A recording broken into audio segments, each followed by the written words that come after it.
तो hello students, स्वागत है आपका the BCA student YouTube channel में। जैसा कि आप लोग जान रहे होंगे, हम लोग प्रिंसिपल ऑफ मैनेजमेंट पढ़ रहे थे बीसीए फर्स्ट सेमेस्टर के सब्जेक्ट, जिसमें हम लोग यूनिट 3 की बात कर रहे हैं, जो कि है फंक्शंस ऑफ मैनेजमेंट। तो पिछले वीडियो में हमने देखा था फंक्शन ऑफ मैनेजमेंट के 5 फंक्शंस में से पहला फंक्शन यानी कि प्लानिंग, जिसको हमने डिटेल में समझा था।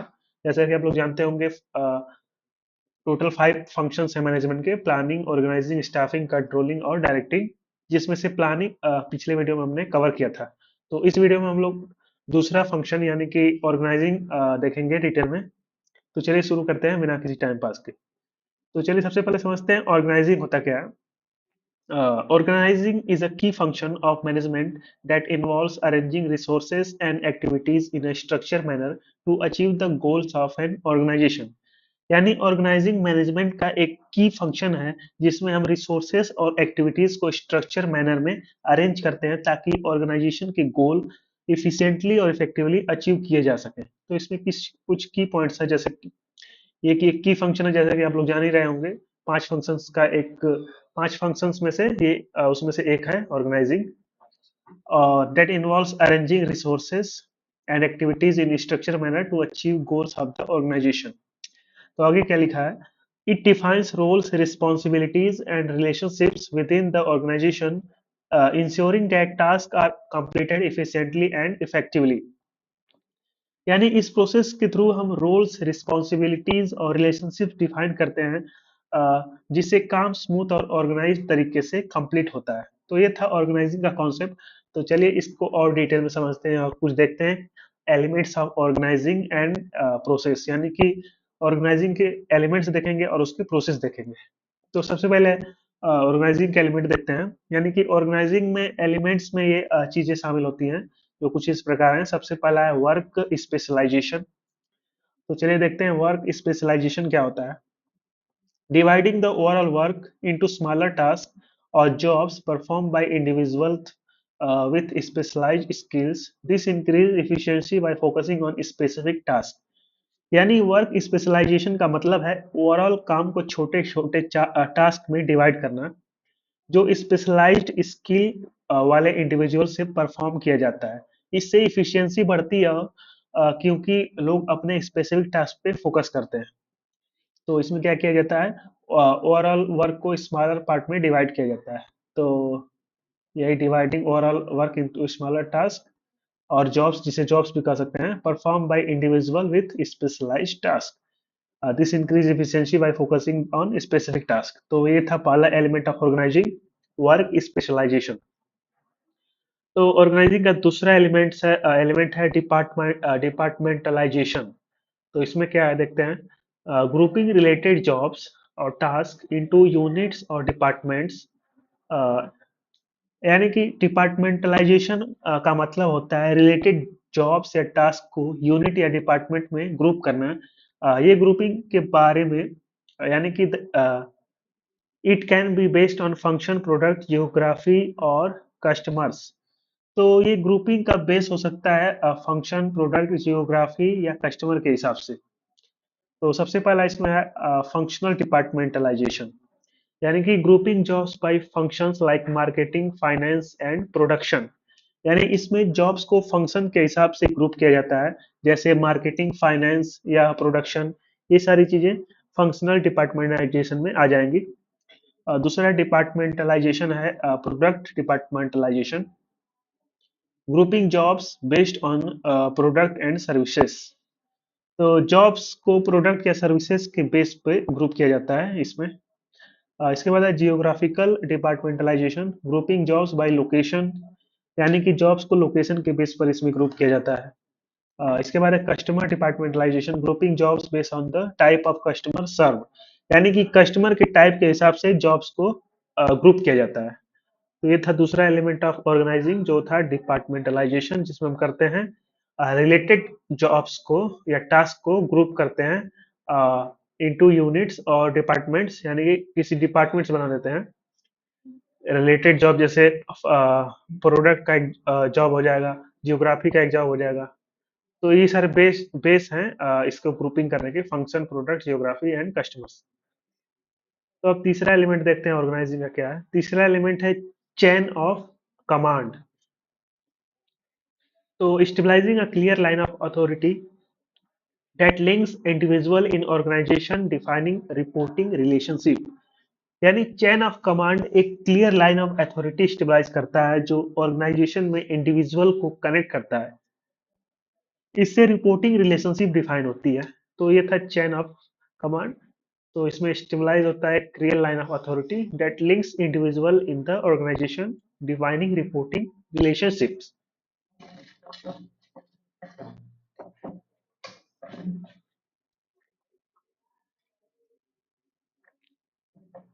इसके बाद है span of control, refers to the number of subordinates manager can effectively supervise. A wider span means more employees reporting to one manager. तो इसमें क्या होता है, स्पैन ऑफ कंट्रोल का मतलब है एक मैनेजर कितने सबऑर्डिनेट को इफेक्टिवली सुपरवाइज कर सकता है। अगर वाइडर स्पैन है तो ज्यादा एम्प्लॉयज एक मैनेजर को रिपोर्ट करते हैं। यानी कि जैसा आप लोग जान रहे होंगे एक मैनेजर कई सारे एम्प्लॉयज को मैनेज करता है।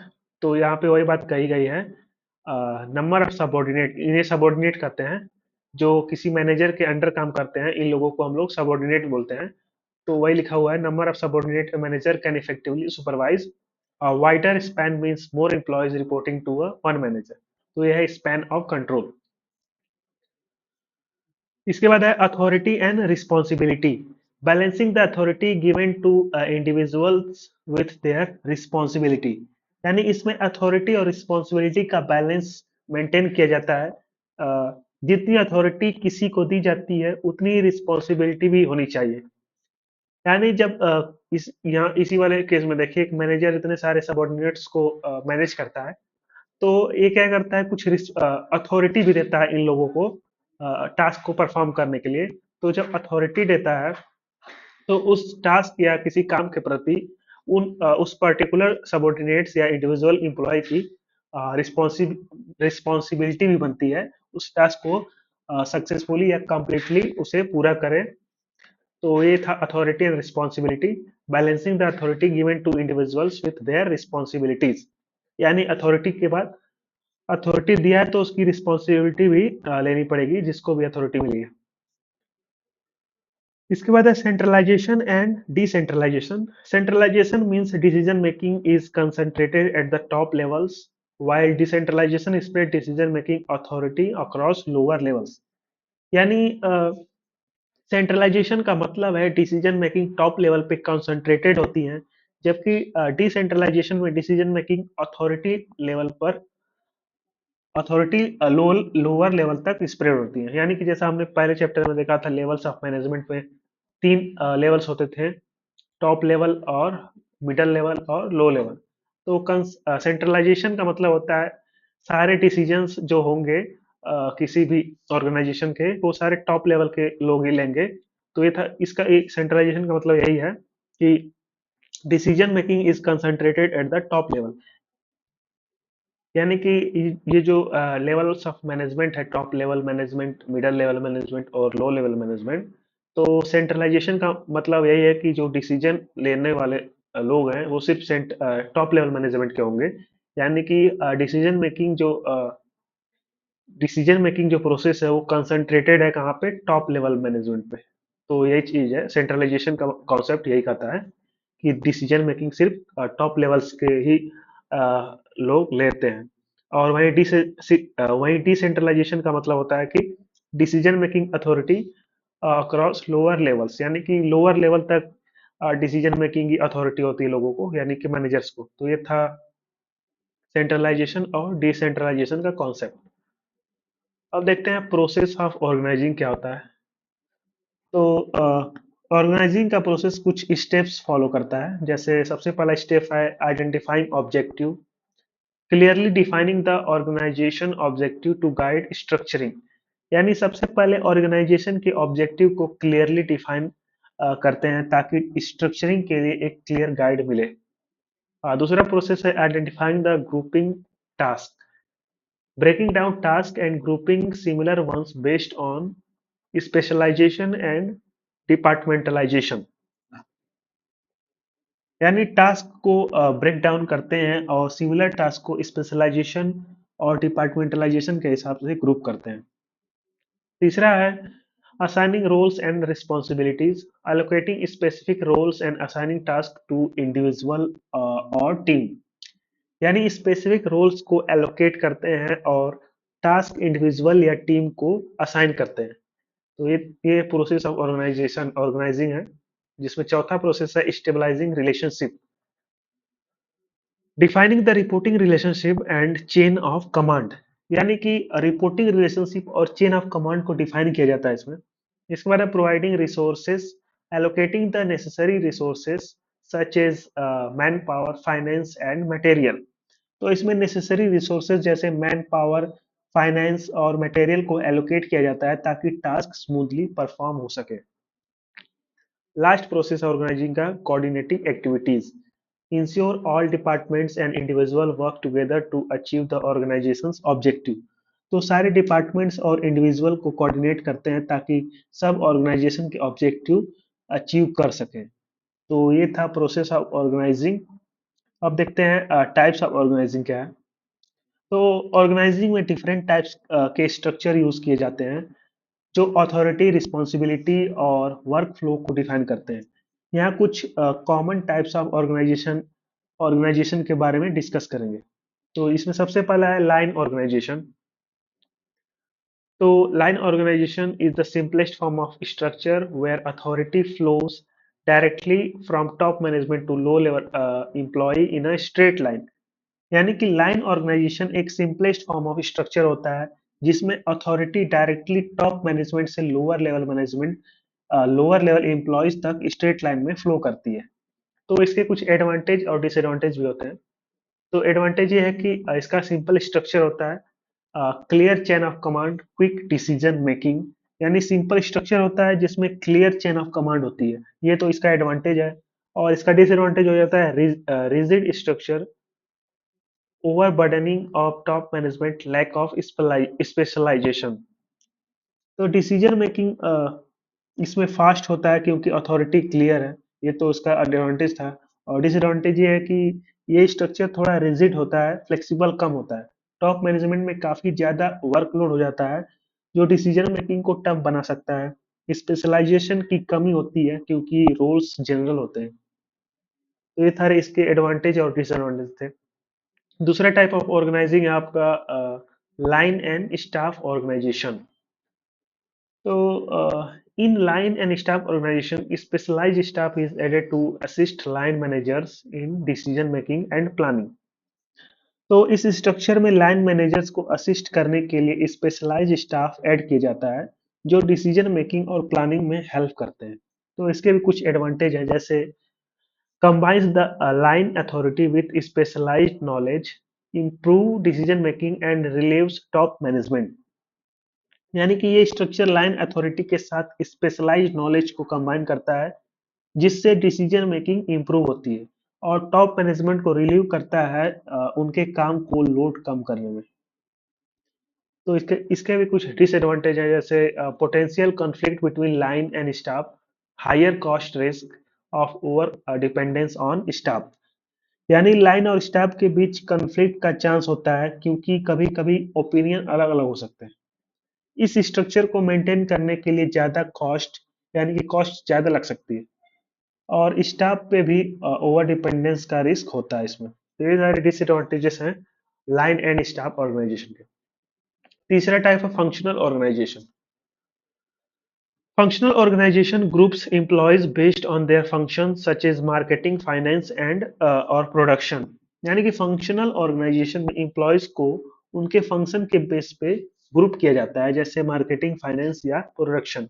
तो इसके भी कुछ एडवांटेजेस और डिसएडवांटेजेस हैं। जैसे एडवांटेजेस में है आपके specialization, improve efficiency, clear authority within departments. तो स्पेशलाइजेशन होती है क्योंकि लोग अपने स्पेसिफिक डिपार्टमेंट्स में काम करते हैं। तो फंक्शनल ऑर्गेनाइजेशन की सबसे बड़ी स्पेशलाइजेशन और एडवांटेजेस यही होती है, स्पेशलाइजेशन। यानी कि लोग अपने अपने स्पेसिफिक डिपार्टमेंट में काम करते हैं। इससे एफिशिएंसी इंप्रूव होती है और अथॉरिटी क्लियर होती है हर डिपार्टमेंट के अंदर। और वही डिसएडवांटेजेस में क्या है, lack of coordination between departments, delay in decision making, confusion over authority। यानी lack of coordination between departments का मतलब है डिपार्टमेंट्स के बीच कोऑर्डिनेशन की कमी हो सकती है जो कम्युनिकेशन इशू क्रिएट कर सकती है। और डिले इन डिसीजन मेकिंग यानी कि डिसीजन मेकिंग स्लो हो सकता है क्योंकि डिपार्टमेंट्स के बीच डिपेंडेंसी बढ़ती है।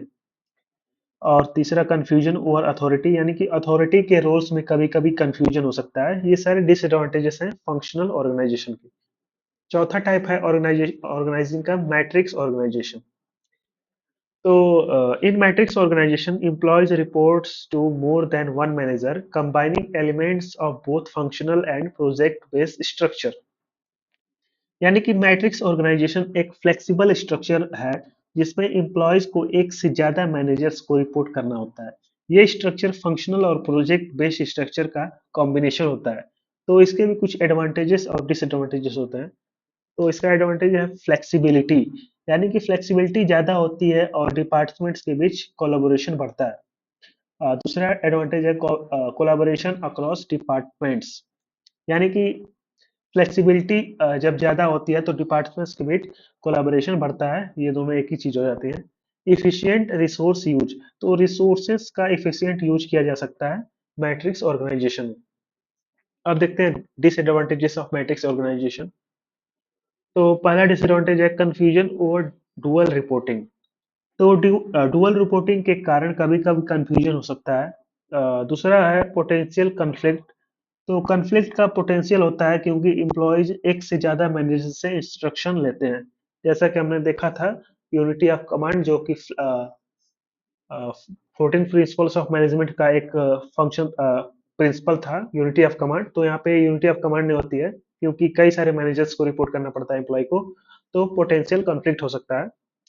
और complexity in managing multiple projects, तो मल्टीपल प्रोजेक्ट को मैनेज करना कॉम्प्लेक्स हो सकता है। तो ये सारे डिसएडवांटेजेस थे मैट्रिक्स ऑर्गेनाइजेशन के। अब देखते हैं यहाँ पे आपका ऑर्गेनाइजेशन के सारे टाइप्स कंप्लीट हो जाते हैं। अब देखते हैं हम डिलीगेशन ऑफ अथॉरिटी क्या होती है, जो कि बहुत ही इंपॉर्टेंट टॉपिक है। तो delegations of authority, delegation involves the transfer of authority from manager to subordinate while retaining ultimate responsibility। यानी डेलीगेशन का मतलब होता है अथॉरिटी को ट्रांसफर करना एक मैनेजर से उसके सबॉर्डिनेट तक, लेकिन अल्टीमेट रिस्पॉन्सिबिलिटी फिर भी मैनेजर के पास ही रहती है। यहाँ हम डेलीगेशन की नीड और इसमें आने वाली डिफिकल्टी को समझेंगे। तो सबसे पहले नीड देखते हैं। चलिए नीड देखने से पहले थोड़ा सा इसको स्ट्रक्चरली समझ लेते हैं। जैसे एक मैनेजर होता है, इसके नीचे बहुत लोग काम करते रहते हैं जिन्हें हम उनके सबॉर्डिनेट करते हैं। सबॉर्डिनेट यानी कि मैनेजर से नीचे काम करने वाले लोगों को सबॉर्डिनेट कहेंगे। सबॉर्डिनेट इस मैनेजर के लिए ये लोग सबॉर्डिनेट होंगे। तो डेलीगेशन ऑफ अथॉरिटी में क्या होता है, तो जो मैनेजर होता है कुछ अथॉरिटी कुछ स्पेसिफिक लोगों को या सब लोगों को दे सकता है, लेकिन उसकी रिस्पॉन्सिबिलिटी फिर भी उस मैनेजर के पास ही रहेगी जिसने वो अथॉरिटी दी है। तो वही लिखा हुआ है वाइल रिटेनिंग अल्टीमेट रिस्पॉन्सिबिलिटी, यानी कि रिस्पॉन्सिबिलिटी इसी की रहेगी सारी, जो भी कार्य करेंगे ये लोग सबॉर्डिनेट्स। तो डेलीगेशन ऑफ अथॉरिटी का यही कॉन्सेप्ट है। अथॉरिटी का सिंपल सा मतलब समझा कीजिए पावर, यानी कि कुछ करने की पावर कर सकते हैं अथॉरिटी। अब देखते हैं need for delegation of authority. तो डेलीगेशन एक जरूरी प्रोसेस है जो कई रीजन के लिए इंपॉर्टेंट होता है। जो सबसे पहला यहाँ पे रीजन है efficiency, allow managers to focus more critical task. तो डेलीगेशन मैनेजर को अलाउ करता है कि वो क्रिटिकल टास्क पे फोकस कर सके और रूटीन काम को सबऑर्डिनेट्स को असाइन करे। इससे एफिशिएंसी बढ़ती है। दूसरा है development, help develop subordinates skill. तो जब मैनेजर्स अथॉरिटी डेलीगेट करते हैं तो सबऑर्डिनेट की स्किल डेवलप होती है क्योंकि उन्हें नए टास्क और रिस्पॉन्सिबिलिटी मिलते हैं। तीसरा है motivation, empowers employees by giving them responsibility and authority. तो जब एम्प्लॉयज को रिस्पॉन्सिबिलिटी और अथॉरिटी मिलती है तो वो इम्पावर्ड फील करते हैं, जो मोटिवेशन और परफॉर्मेंस दोनों को बूस्ट करता है। तो ये बहुत ही जरूरी चीज हो जाती है किसी भी एम्प्लॉय के लिए। चौथा है time management, frees up the manager's time for strategic decision making। यानी डेलीगेशन से मैनेजर के यानी डेलीगेशन से मैनेजर का टाइम फ्री होता है, जो उन्हें स्ट्रेटेजिक डिसीजन जैसे इंपॉर्टेंट काम पर ध्यान देने के लिए मौका देता है। इसके बाद है better decision making, involves individual closer to task in decision making. यानी डेलीगेशन में जो लोग टास्क के क्लोजर होते हैं, उन्हें डिसीजन मेकिंग में इंक्लूड किया जाता है, जो बेटर और इन्फॉर्म डिसीजन लेने में काफी मदद करते हैं। तो ये था need of delegation of authority, मतलब डेलीगेशन ऑफ अथॉरिटी की जरूरत क्यों पड़ी। तो ये सारे पॉइंट्स हैं: efficiency, development, motivation, time management, better decision making. अब देखते हैं डिफिकल्टीज इन डेलीगेशन। तो मैनेजर्स को डेलीगेशन करने में कई चैलेंजेस फेस करने पड़ते हैं, जो इस प्रकार हैं। सबसे पहला है फियर्स ऑफ लूजिंग कंट्रोल, यानी कि managers fear losing control over task. कई मैनेजर्स को लगता है कि अगर वो टास्क डेलीगेट कर देते हैं तो उनका कंट्रोल चला जाएगा, इसीलिए वो डेलीगेट करने से कतराते हैं। तो ये फियर ऑफ लूजिंग कंट्रोल है, जो कि डिफिकल्टी होती है डेलीगेशन। यानी कि अथॉरिटी को सबॉर्डिनेट तक कह सकते हैं, सबॉर्डिनेट्स को अथॉरिटी देना, उसे डेलीगेशन कहते हैं। यानी कि सब अपने सबॉर्डिनेट्स को पावर देना, अथॉरिटी देना ही डेलीगेशन कहलाती है। तो इसमें डिफिकल्टीज आ जाती हैं। जो सबसे पहली डिफिकल्टीज है, देने में क्या क्या डिफिकल्टी आती है वो सब इसमें देख रहे हैं। तो सबसे पहली डिफिकल्टी है फियर ऑफ लूजिंग कंट्रोल। तो मैनेजर को हमेशा डर रहता है कि यदि वो डेलीगेट करता है कुछ अथॉरिटी इम्प्लॉयज के ऊपर या इम्प्लॉयज पे, तो उन्हें losing of control over task. यानी कि कई मैनेजर्स को लगता है कि अगर वो टास्क डेलीगेट कर देंगे तो उनका कंट्रोल चला जाएगा, इसीलिए वो डेलीगेट करने से डरते हैं या बचते हैं। तो जो कि डिफिकल्टीज हो जाती है इन डेलीगेशन में। दूसरा है lack of trust, managers may not fully trust subordinates to complete task effectively. तो मैनेजर्स को सबॉर्डिनेट पर पूरा ट्रस्ट नहीं होता कि वो टास्क को इफेक्टिवली कंप्लीट कर पाएंगे कि नहीं, जो डेलीगेशन को डिफिकल्ट बना देता है। तीसरा है fear of subordinate out performing, managers may fear that subordinates will perform better than them। तो कभी कभी मैनेजर्स को डर होता है कि उनके सबॉर्डिनेट्स उनसे बेटर परफॉर्म कर सकेंगे कि नहीं, इसलिए वो अपने काम को डेलीगेट करने में हेजिटेट होते हैं। Lack of delegation skills, managers में lack the skills to delegate effectively.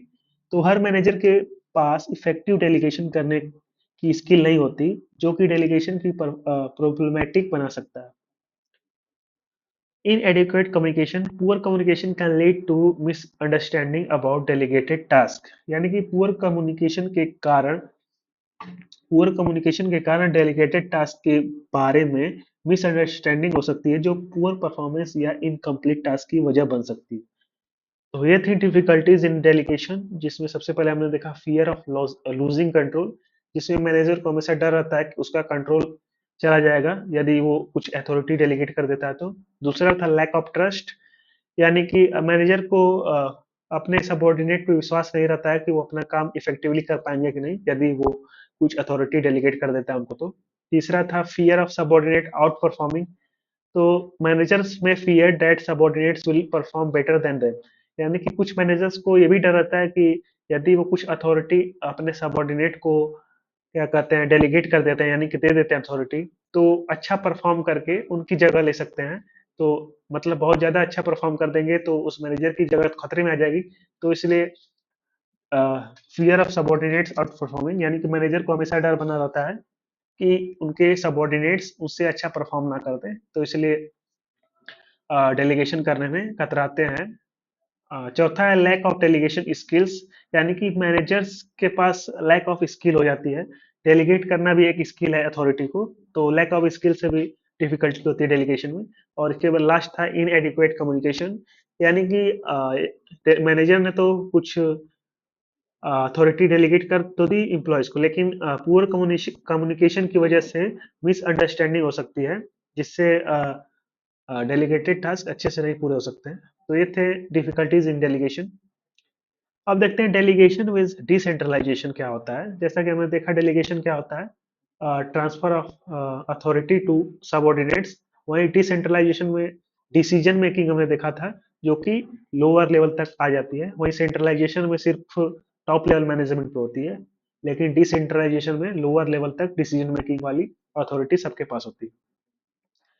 तो चलिए इसको थोड़ा और डिटेल में समझते हैं, डिसेंट्रलाइजेशन विद डेलीगेशन या डेलीगेशन विद डिसेंट्रलाइजेशन। तो मैनेजमेंट में डेलीगेशन और डिसेंट्रलाइजेशन दो अलग अप्रोचेस हैं जिनके थ्रू अथॉरिटी और रिस्पॉन्सिबिलिटी डिस्ट्रीब्यूट की जाती है। यहाँ हम दोनों के बीच का डिफरेंस समझेंगे और डिसेंट्रलाइजेशन के एडवांटेज और लिमिटेशन डिस्कस करेंगे। तो सबसे पहले डेलीगेशन को फिर से समझते हैं। Delegation involves transfer of specific task और authority to subordinates while manager retain overall control and responsibility। यानी डेलीगेशन का मतलब होता है स्पेसिफिक टास्क या अथॉरिटी को मैनेजर से सबऑर्डिनेट तक ट्रांसफर करना, लेकिन मैनेजर ओवरऑल कंट्रोल पर रिस्पॉन्सिबिलिटी अपने पास रखता है। यानी डेलीगेशन यूजुअली लिमिटेड होता है और सिर्फ स्पेसिफिक रिस्पॉन्सिबिलिटी तक रेस्ट्रिक्टेड रहता है। तो एग्जाम्पल के लिए एक मैनेजर अपने सबऑर्डिनेट को एक प्रोजेक्ट हैंडल करने की अथॉरिटी दे सकता है, लेकिन फाइनल डिसीजन और अकाउंटेबिलिटी मैनेजर के पास ही रहती है। तो ये कॉन्सेप्ट होता है डेलीगेशन का, जो जिसको हमने पहले भी देख चुके हैं। अब देखते हैं डिसेंट्रलाइजेशन क्या होता है। Decentralization is the systematic distribution of decision-making authority across all levels of organization. It transfers authority permanently and spread responsibility across different levels of management. यानी कि डिसेंट्रलाइजेशन एक सिस्टमेटिक प्रोसेस है जिसमें डिसीजन मेकिंग अथॉरिटी को organisation के हर level तक distribute किया जाता है। जैसा कि हमने देखा था, ऑर्गेनाइजेशन के 3 लेवल्स होते हैं, top level management, middle level management और लो लेवल मैनेजमेंट। तो यहाँ अथॉरिटी परमानेंटली ट्रांसफर की जाती है जिससे रिस्पॉन्सिबिलिटी मैनेजमेंट के डिफरेंट लेवल्स में स्प्रेड हो जाती है।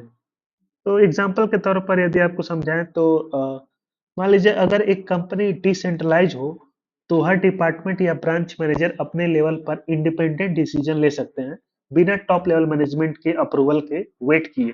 तो ये होता है डिसेंट्रलाइजेशन का कॉन्सेप्ट।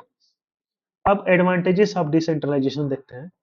तो डिसेंट्रलाइजेशन के कई बेनिफिट हैं जो ऑर्गेनाइजेशन को स्ट्रॉन्गर और मोर फ्लेक्सिबल बनाते हैं, जिसमें सबसे पहला एडवांटेज है आपका empowerment of managers, give lower level managers greater autonomy in decision making। यानी कि जैसा हमने देखा ही था कि अथॉरिटी लोअर लेवल मैनेजमेंट तक आ जाती है इसमें। तो लोअर लेवल मैनेजर्स को ज्यादा ऑटोनॉमी मिलती है जो उन्हें अपने डिसीजन लेने का फ्रीडम देते हैं। इससे वो ज्यादा एम्पावर्ड फील करते हैं, जो कि एक एडवांटेज पॉइंट हो जाता है किसी ऑर्गेनाइजेशन के लिए। Empowerment of managers. दूसरा एडवांटेज है डिसेंट्रलाइजेशन का faster decision making. Decision can be made quickly at lower level without waiting for top level approval। यानी डिसेंट्रलाइजेशन में डिसीजन क्विकली लोअर लेवल पर लिया जा सकते हैं बिना टॉप लेवल मैनेजमेंट के अप्रूवल के वेट किए। तीसरा है enhance flexibility. The organization can respond more effectively to change in the external environment. यानी कि एक्सटर्नल इन्वायरमेंट में होने वाले चेंजेस को डिसेंट्रलाइज ऑर्गेनाइजेशन ज्यादा क्विकली और इफेक्टिवली रिस्पॉन्स कर सकती है। चौथा एडवांटेज है improve morale. Decentralization motivates employees by giving them a sense of responsibility and trust. जब एम्प्लॉयज को रिस्पॉन्सिबिलिटी और ट्रस्ट दिया जाता है तो उनका मोरल और मोटिवेशन बढ़ता है, जो उनकी परफॉर्मेंस को पॉजिटिवली इम्पैक्ट करता है। तो ये थे एडवांटेजेस ऑफ डिसेंट्रलाइजेशन, जिसमें हमने देखा एम्पावरमेंट ऑफ मैनेजर्स पहला। दूसरा था फास्टर डिसीजन मेकिंग, क्योंकि इसमें टॉप लेवल मैनेजमेंट का कोई वो रोल नहीं होता है, कोई भी quickly lower level management decision ले लेता है। तीसरा है इनहेंस फ्लेक्सिबिलिटी, तो इसमें फ्लेक्सिबिलिटी इनहेंस हो जाती है डिसेंट्रलाइजेशन। तीसरा चौथा देखा इंप्रूव मोरल, तो इसमें मोरल इंप्रूव हो जाता है। अब देखते हैं लिमिटेशंस ऑफ डिसेंट्रलाइजेशन। तो डिसेंट्रलाइजेशन के कुछ लिमिटेशन हैं जो कुछ इस प्रकार हैं। जब जैसे सबसे पहला है लैक ऑफ कोऑर्डिनेशन। यानी कि decentralization can leads to inconsistency across departments. यानी कि जब अथॉरिटी डिफरेंट लेवल तक डिस्ट्रीब्यूट होती है तो डिपार्टमेंट्स के बीच कोऑर्डिनेशन का लैक हो सकता है, यानी कि कमी हो सकती है, जो इनकंसिस्टेंसी क्रिएट कर सकती है। और दूसरा आपका लिमिटेशन है पोटेंशियल फॉर कन्फ्लिक्ट। मतलब conflicts may arise due to autonomy given to lower level managers, यानी कि जब लोअर लेवल मैनेजर अपने डिसीजन इंडिपेंडेंटली लेते हैं तो डिपार्टमेंट्स या इंडिविजुअल के बीच कॉन्फ्लिक्ट अराइज हो सकते हैं। तीसरा लिमिटेशन है higher cost, duplication of resources और फंक्शंस में इंक्रीज कॉस्ट। तो डिसेंट्रलाइजेशन में रिसोर्सेस या फंक्शंस का डुप्लीकेशन के चांसेस बढ़ सकते हैं, जो ओवरऑल कॉस्ट इंक्रीज कर सकता है। तो ये थे लिमिटेशंस ऑफ डिसेंट्रलाइजेशन, जिसमें हमने देखा लैक ऑफ कोऑर्डिनेशन सबसे पहला लिमिटेशन, यानी कि कोऑर्डिनेशन की कमी होना। दूसरा पोटेंशियल फॉर कॉन्फ्लिक्ट्स, यानी कि कॉन्फ्लिक्ट्स की संभावना, यानी कि कॉन्फ्लिक्ट्स यानी कि वाद विवाद कह सकते हैं, इसकी संभावना बहुत ज्यादा हो जाती है, इसमें चांसेस बढ़ जाते हैं कॉन्फ्लिक्ट्स के। तीसरा था हायर कॉस्ट, यानी कि डुप्लीकेशन ऑफ रिसोर्सेस और फंक्शंस में इंक्रीज कॉस्ट। तो क्योंकि डिसेंट्रलाइजेशन का मतलब ही है डिसीजन मेकिंग का में सबका योगदान, यानी कि टॉप लेवल से लेके low level, high middle level, सारे लोग इसमें इन्वॉल्व हो जाते हैं। तो कॉस्ट हाईयर हो जाती है क्योंकि रिसोर्सेज का डुप्लीकेशन हो सकता है, फंक्शंस में भी इंक्रीज कॉस्ट। तो ये सारी चीजें हैं। लिमिटेशंस ऑफ डिसेंट्रलाइजेशन, ये था लास्ट टॉपिक इस चैप्टर का। तो यहाँ पे आपका एक चैप्टर कंप्लीट होता है। चैप्टर नहीं कहेंगे इसे, टॉपिक कहेंगे, क्योंकि आपके यूनिट 3 में, प्रिंसिपल्स ऑफ मैनेजमेंट यूनिट 3 में फंक्शंस ऑफ मैनेजमेंट है, यानी कि कई सारे फंक्शंस हैं। तो जिसमें से एक टॉपिक था आपका ऑर्गेनाइजिंग। जैसा कि आप लोग जानते होंगे टोटल 5 फंक्शंस ऑफ मैनेजमेंट होते हैं, जिसमें प्लानिंग, ऑर्गेनाइजिंग कवर हो चुके हैं। पिछले वीडियो में हमने प्लानिंग को कवर किया था और आज की इस वीडियो में हमने ऑर्गेनाइजिंग को कंप्लीट कर लिया है। और आने वाली वीडियो में हम लोग बाकी के 3 फंक्शंस ऑफ मैनेजमेंट, यानी कि स्टाफिंग, कंट्रोलिंग और डायरेक्टिंग को डिटेल में समझेंगे। तो यहाँ पे हमने ऑर्गेनाइजिंग को कंप्लीट कर लिया है, यानी कि 2 फंक्शंस ऑफ मैनेजमेंट कंप्लीट हो चुके हैं, 3 बचे हैं जो कि आने वाले वीडियोस में हो जाएंगे। तो यदि आप इसके लेक्चर नोट्स, यानी कि ये नोट्स डाउनलोड करना चाहते हैं तो आप टेलीग्राम चैनल से जाके डाउनलोड कर सकते हैं, जिसका लिंक आपको डिस्क्रिप्शन में मिल जाएगा। तो चलिए मिलते हैं नेक्स्ट वीडियो में, तब तक के लिए ओके बाय।